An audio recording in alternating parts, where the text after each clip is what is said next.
అంటే అసలు వాళ్ళు ఆకలేసి అరిచారో నా కోసం అరిచారో కూడా అర్థం కాని సిచ్యువేషన్లో ఉన్నాను. ఫస్ట్ టైం మైక్ మన దాకా రావడం అంటే ఆల్మోస్ట్ తిరుపతి వెంకటేశ్వర స్వామిని చూసినంత ఆనందంగా ఉంది నాకు. సీరియస్,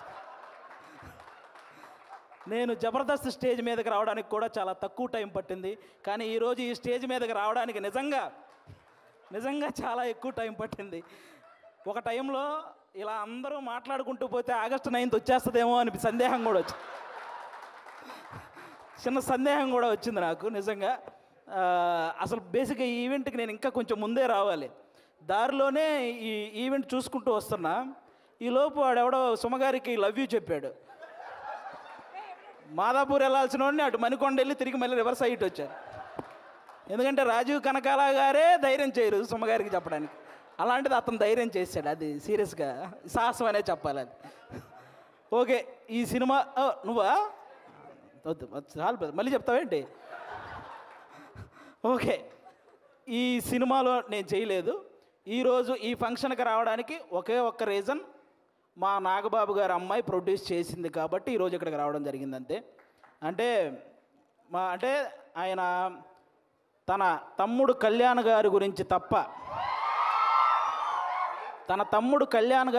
తప్ప తన గురించి ఏమాత్రం ఆలోచించుకోకుండా నిస్వార్థంగా పనిచేసి తన తమ్ముడు సక్సెస్లో ఆయన కూడా భాగమైన మా నాగబాబు గారు అమ్మాయి ప్రొడ్యూసర్గా చేశారు కాబట్టి ఈరోజు ఇక్కడికి రావడం జరిగింది. అంటే మెగా ఫ్యామిలీ అనగానే వాళ్ళని చూస్తే చాలు అనే ఫీల్ ఉన్న మాలాంటి చిన్న చిన్న ఆర్టిస్టులకి నాగబాబు గారు మా అమ్మలందరినీ దగ్గర కూర్చోబెట్టుకొని ఆయన చేతులతో అన్నం కలిపి తినిపించిన రోజులు ఉన్నాయి. అలాంటి మా నాగబాబు గారు అమ్మాయి ప్రొడ్యూసర్గా చేసింది కాబట్టి ఈరోజు ఇక్కడికి రావడం జరిగింది. వాళ్ళ అన్నదమ్ముల గురించి ఎవరైనా తప్పుగా మాట్లాడితే ఆయన అడ్డుగా నిలబడి నన్నేమైనా అనండి కానీ నా అన్నదమ్ముల జోలికి మాత్రం రావద్దని ఒక గోడలాగా నిలబడి ఎప్పుడు వాళ్ళని కాపాడుకుంటూ వస్తున్న మా నాగబాబు గారు అమ్మాయి ప్రొడ్యూసర్గా చేసింది కాబట్టే ఈరోజు ఇక్కడికి రావడం జరిగింది. అంటే ఎప్పుడు అన్నయ్య మంచితనం, తమ్ముడు మంచితనం ఇవే మాట్లాడుకుంటూ ఉంటాం, కానీ వాళ్ళని మాకు ఇంత దగ్గరగా చేసిన మా నాగబాబు గారి మంచితనం కూడా మీ అందరికీ తెలియాలి, అందుకే ఈరోజు ఇది చెప్తున్నాను అనమాట. ఇంకా మీ అందరికీ తెలుసు, నిహారిక గారు ఇప్పుడు కాదు ఒక 10 years బ్యాక్ మీకు ఒక స్కిట్ చేశారు, డి వర్సెస్ జబర్దస్త్ అని. అందులో నాగబాబు గారి క్యారెక్టర్ చేశారు నిహారిక గారు. ఆ స్కిట్ నేనే రాశాను. ఫస్ట్ టైం ఒక టైమింగ్ అంటే ఎలా ఉండాలి, ఒక పంచ్ టైమింగ్ వేసేటప్పుడు ఆ మాడ్యులేషన్ ఎలా ఉండాలి, ఇవన్నీ కూడా నాకు ఒక రకంగా అలవాటైంది కూడా నిహారిక గారి టైమింగ్ చూసే. నాకు ఆ రోజు నేను స్కిట్ రాసినప్పుడు ఆ విధంగా నిహారిక గారు అప్పటి నుంచి నాకు పరిచయం అనమాట. అంటే నిహారిక గారు వాళ్ళ పెదనాన్నగారు లాగే కొత్త టాలెంట్ని ఎంకరేజ్ చేసే గుణం ఉంది, వాళ్ళ బాబాయ్ గారి లాగే అనుకున్నది సాధించే గుణం ఉంది, అలాగే వాళ్ళ నాన్నగారు లాగే ఎంత కష్టం వచ్చినా సరే నవ్వుతూ ముందుకెళ్ళే గుణం ఉంది. ఈ మూడు కలిపి ఉంది కాబట్టి ఈరోజు ఇలాంటి సినిమా తీయగలిగింది. అంటే ఇంకో విషయం, వాళ్ళ బాబాయ్ గారి లాగే ట్రెండ్ ఫాలో అయ్యే టైప్ కాదు, ట్రెండ్ సెట్ చేసే టైప్. అందుకే 11 మంది హీరోలను పెట్టి ఒక సినిమా అంటే ఖచ్చితంగా ట్రెండ్ సెట్ చేసినట్టే, అవునా? 11 మంది హీరోలు అంటే ఇప్పుడు రీసెంట్గా మన 11 మంది క్రికెటర్లు మన దేశానికి వరల్డ్ కప్ తెచ్చినట్టు ఈ 11 మంది హీరోలు మా నిహారిక గారికి మంచి విజయాన్ని అందించాలని మనస్ఫూర్తిగా కోరుకుంటున్నాను. మనకు 11 అంటే చాలా గుర్తొస్తాయి, కానీ ఈ సినిమా తర్వాత 11 అంటే ఈ 11 మందే గుర్తొస్తారు. అదైతే నేను నమ్ముతున్నాను. కాబట్టి అంటే ప్రతి ఊర్లో ఒక కమిటీ ఉంటుంది, ఆ కమిటీలో కుర్రాళ్ళు ఉంటారు. బేసిక్గా సమస్యను క్రియేట్ చేసేది వాళ్ళే, సమస్యను సాల్వ్ చేసేది వాళ్ళే, అలాంటి కుర్రాళ్ళు అనమాట.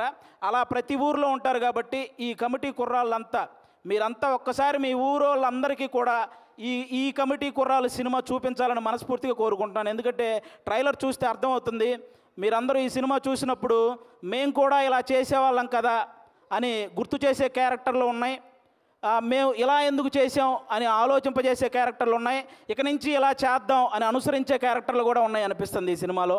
కాబట్టి మీరందరూ కూడా ఈ కమిటీ కుర్రాళ్ళ సినిమా, మీ ఊర్లో ఉన్న కమిటీ కుర్రాళ్ళందరూ ప్రతి ఊరు వాళ్ళని తీసుకెళ్ళి ఈ సినిమా చూడాలని మనస్ఫూర్తిగా కోరుకుంటున్నాను.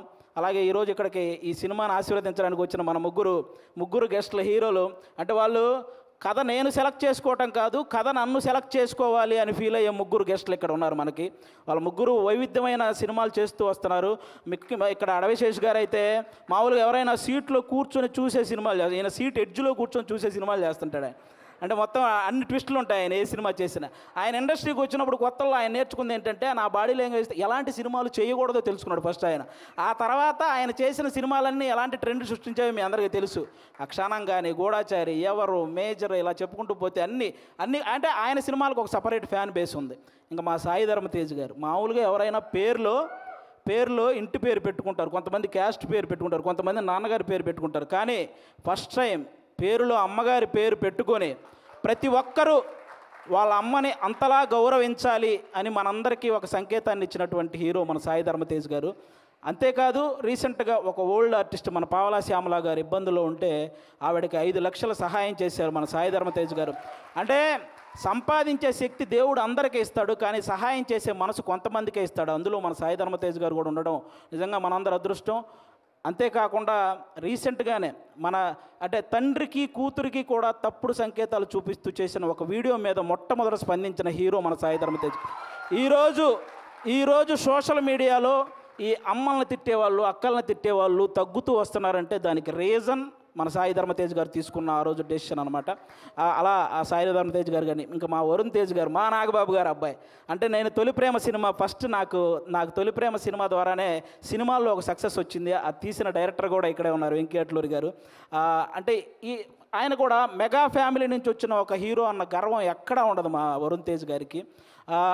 చిరంజీవి గారు లాగే వైవిధ్యమైన కథలను ఎంచుకుంటూ వెళ్తుంటారు. అంటే అప్పట్లో చిరంజీవి గారు రుద్రవీణ చేశారు, గ్యాంగ్ లీడర్ లాంటి సినిమా చేశారు, అలాగే చంటబ్బాయి లాంటి కామెడీ సినిమా చేశారు, ఆపద్ బాంధవ్ లాంటి ఒక ప్రయోగమైన సినిమా చేశారు. అలాగే మా వరుణ్ తేజ్ గారు కూడా తొలి ప్రేమ లాంటి లవర్ బాయ్ క్యారెక్టర్ చేశారు, ఫిదా లాంటి పక్కింటబ్బాయి లాంటి క్యారెక్టర్ చేశారు, అంతరిక్షం లాంటి ప్రయోగం చేశారు, గద్దలకొండ గణేష్ లాంటి మాసు చేశారు, F2 లాంటి ఫన్. అంటే ఒక డైరెక్టర్కి నేను ఏదైనా చేయగలను, మీరు ఎలాంటి సబ్జెక్ట్తో వచ్చినా చేయగలను అనే హీరోగా మా వరుణ్ తేజ్ గారు తయారవుతున్నారు. కాబట్టి ఇలాంటి గెస్టులు ఈరోజు మన దగ్గరికి రావడం నిజంగా మీ సినిమాకి, అలాగే ముఖ్యంగా ఇక్కడ ఈరోజు ఎవరైతే కుర్రాళ్ళు ఉన్నారో మొత్తం, నేను బేసిక్గా ఇక్కడ ఎవరో కొత్త కుర్రాళ్ళు అన్నారు, కానీ వాళ్ళు స్టేజ్ మీద మాట్లాడింది, ట్రైలర్లో చేసింది చూస్తే ఈ ముందున్న వాళ్ళందరూ కొత్త కుర్రాళ్ళు అనిపించింది నాకు. అలా మాట్లాడుతున్నారనమాట. కానీ అస్సలు సినిమా ఎక్స్పీరియన్స్ లేని ఈ టాలెంటెడ్ కుర్రాళ్ళకి సినిమా మాత్రమే ఎక్స్పీరియన్స్ ఉన్న సాయి కుమార్ గారితో కలిసి చేయటం మీ అందరూ అదృష్టం నిజంగా. కాబట్టి మీ అందరికీ once again all the best. August 9 తర్వాత ఖచ్చితంగా ఈ సినిమాకి సక్సెస్ మీట్ ఉంటుందని నేను మనస్ఫూర్తిగా కోరుకుంటున్నాను. వన్స్ అగైన్ నిహారిక గారికి కూడా ఆల్ ద బెస్ట్ అండి. Thank you.